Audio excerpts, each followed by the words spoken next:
Jail Road police ठाण्याच्या dB पथकाने अटक केली आहे. त्यांच्याकडून 1,17,000 रुपयांचा मुद्देमाल जप्त करण्यात आला. मंगळवारी जेलरोड पोलिसांकडून ही माहिती देण्यात आली.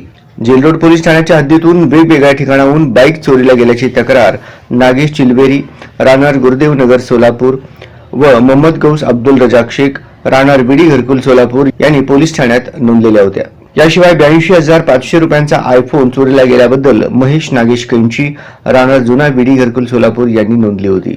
या गुन्ह्याच्या अनुषंगाने डीबी पथकाने खबऱ्याच्या माहितीनुसार शोध घेऊन वसीम इब्राहिम अत्तार व 29 राहणार संजय गांधीनगर विजापूर रोड सोलापूर व आकाश सिद्धराम लिंबाळे व 28 राहणार गुल्लापल्ली झोपडपट्टी रविवार पेठ सोलापूर यांना अटक करून त्यांच्याकडून 1,17,000 रुपयांचा मुद्देमाल जप्त केला. ही कारवाई वरिष्ठ पोलीस निरीक्षक मोगल यांच्या मार्गदर्शनाखाली सहाय्यक पोलीस निरीक्षक निलेश पाटील सोनवणे, हवालदार शेख धुमाळ, कनगिरी, गंगावणे, माने, बाबर, बागलकोटे, गायकवाड यांनी केली आहे.